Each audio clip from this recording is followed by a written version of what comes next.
வீட்டில் நடக்கிற கூத்தை வீடியோ மூலமாக அறிவுக்கரசி குணசேகருக்கு அனுப்புகிறாங்க.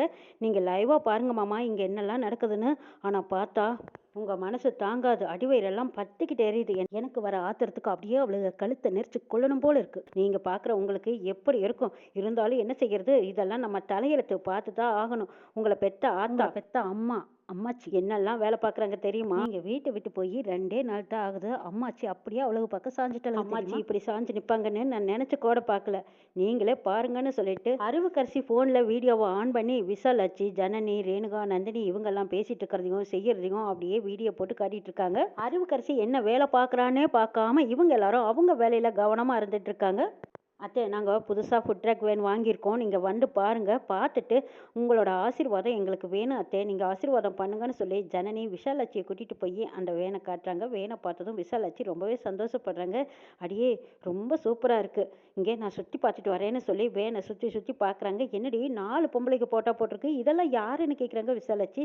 அத்தை, இது எல்லாமே நாங்கள் தானே 4 பேருமா சேர்ந்து இந்த வேலையை பார்க்குறோம். ஈஸ்வரி அக்காவும் கூடிய சீக்கிரம் குணமாகி வந்துடுவாங்க. அதுக்கப்புறம் நாங்கள் நினச்ச மாதிரி எல்லாமே நல்லபடியாக நடக்க போதுங்கிறாங்க ஜனனி. நடக்கட்டும் நீ, நடக்கட்டும் நடக்கட்டும், நல்லபடியாக நடக்கட்டும். பொம்பளைங்க நிலையெல்லாம் இது முடியாது அது முடியாதுன்னு பேசின காலமெல்லாம் அந்த காலம். ஆனால் நீங்கள் 4 பேரும் எவ்வளவு துணிச்சலா, எவ்வளவு போராட்டத்துக்கு மத்தியில் எப்படியெல்லாம் துணிவாக இந்த அளவுக்கு நீங்கள் கொண்டு வந்திருக்கீங்க. இதை நான் பாராட்டுறேன்டி. நீங்கள் 4 பேரும் நல்ல முன்னிலைக்கு வரணும். என்னோட ஆசீர்வாதம் உங்களுக்கு எப்போவுமே கிடைக்கும்னு சொல்லி விசாலாட்சி வாய் விட்டு மனம் விட்டு பேசிக்கிட்டு இருக்காங்க. இது எல்லாம் அறிவுக்கரசி அப்படியே வீடியோ மூலமாக காட்டுறாங்க.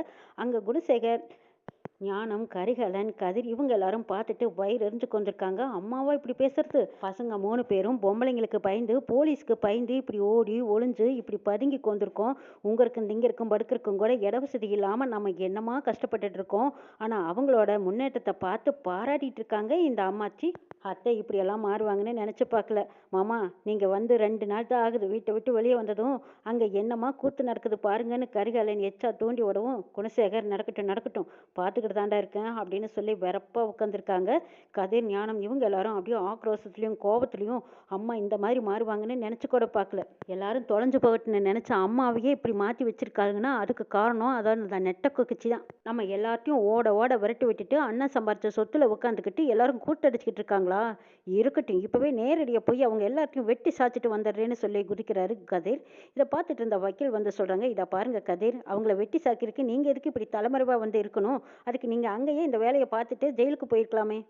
நான் சொல்கிறத நீங்கள் கேளுங்க. இந்த அறிவுக்கரசி நல்லவன் நீங்கள் நம்புறீங்களா? அவள் அங்கே நடக்கிறது எல்லாம் இங்கே காட்டிகிட்டு இருக்கா. இது மட்டும் யார் கண்ணிலையாவது பட்டது, அவ்வளவுதான். நீங்கள் இருக்கிறன்னு தெரிஞ்சதும் போலீஸு அப்படியே கொக்கி போட்டு பிடிச்சிருவாங்க.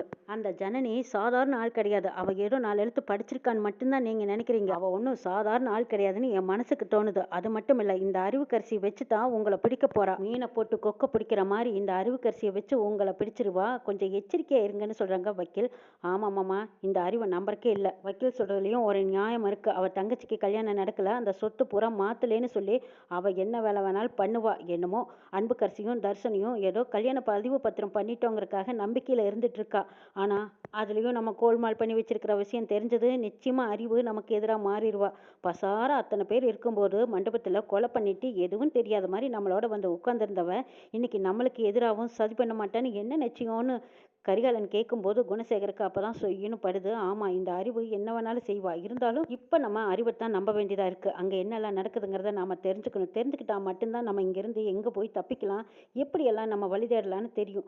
அதுக்கு முன்னாடி நம்ம அறிவை பகச்சுக்கிட்டா அது சரியில்லைன்னு புத்திசாலித்தனமா யோசிக்கிறதா நினைச்சு கரிகாலனும் குணசேகர், கதிர், ஞானம் இவங்க எல்லாரும் பேசிட்டு இருக்கிறதா வக்கீல் பார்த்துட்டு, சார் நீங்க இப்படி வந்து வசமா மாட்டிக்கிட்டீங்க. ஆனா அந்த அறிவுக்கரசியோட போனை பிடுங்கி பார்த்தாங்க. அதுக்கப்புறம் நீங்க எங்க இருக்கிறீங்கன்னு புள்ளி விவரமா போலீஸ் கண்டுபிடிச்சிருவாங்க.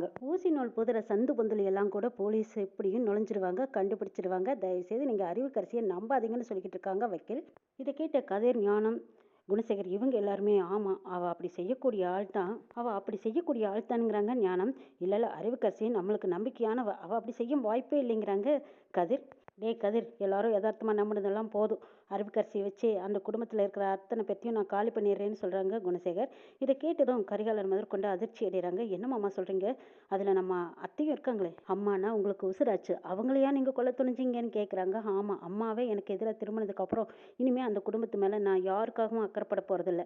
அறிவுக்கரசி வச்சு அந்த குடும்பத்துக்கு பாம்பு வச்சிட போகிறேங்கிறாங்க குணசேகர். இதை கேட்டதும் ஞானம், கதிர் ஒரு நிமிஷம் தம் பொண்டாட்டி பிள்ளைங்களை பற்றி யோசிக்கிறாங்க. அண்ணே அதெல்லாம் ஒன்றும் வேண்டாண்ணே விட்டுறலாம் அப்படின்னு சொல்லிக்கிட்டு இருக்காங்க ஞானம். இல்லை ஞானம் என்ன உன் பொண்டாட்டி மேலே உனக்கு பாசம் வந்துருச்சா? இந்த அண்ணனை விட அந்த குடும்பம் உனக்கு முக்கியமா போச்சாப்பா அப்படின்னு குணசேகர் கேட்கவும், அப்படி இல்லைண்ணே நம்ம மனசறிஞ்சு எந்த பாவம் செய்யலை, ஈஸ்வரி அண்ணி தானாக விழுந்தாங்க, ஆஸ்பத்திரியில் இருக்காங்க, உங்களுக்கும் அதுக்கு எந்த சம்மந்தம் இல்லையே, நாம ஏன் இப்படி ஓடி ஒழியணும், அம்மா சொன்னதெல்லாம் பொய், அம்மா சொன்ன மாதிரி நீங்கள் ஏதாவது செஞ்சீங்களாண்ணே அப்படின்னு ஞானம் கதிர் அப்போ தான் திருப்பி எதிர்த்து கேட்குறாங்க. அப்போது குணசேகர் தம்பிகளே தனக்கு எதிராக திருமணத்தை நினச்சி அப்படியே ஒரு நிமிஷம் ஆடி போய் நிற்கிறாரு. வக்கீல் குணசேகர்கிட்ட கேட்குறாங்க, என்ன குணசேகர், சொத்து சேர்க்கறதுல வேணா நீங்கள் கண்ணும் கருத்துமா இருந்தீங்க, ஆனால் இந்த கொலப்பழி எல்லாம் உங்கள் பேரில் வந்திருக்கே, இதெல்லாம் உண்மையா அப்படின்னு கேட்கும்போது குணசேகர் பேசாமல் அமைதியாக உட்காந்துருக்காங்க. அமைதியாக இருக்கிறத பார்த்த கதிர்க்கும் ஞானத்துக்கும் சந்தேகமாக இருக்குது. இந்த சந்தேகமே அவங்களுக்குள்ள ஒரு பெரிய சண்டையை உருவாக்க போகுதுங்கிறது அவங்களுக்கே தெரியாமல் போயிட்டு இருக்கு. இனி என்னெல்லாம் நடக்க போகுதுங்கிறதையும் நாளை சொல்ல பார்க்கலாம்.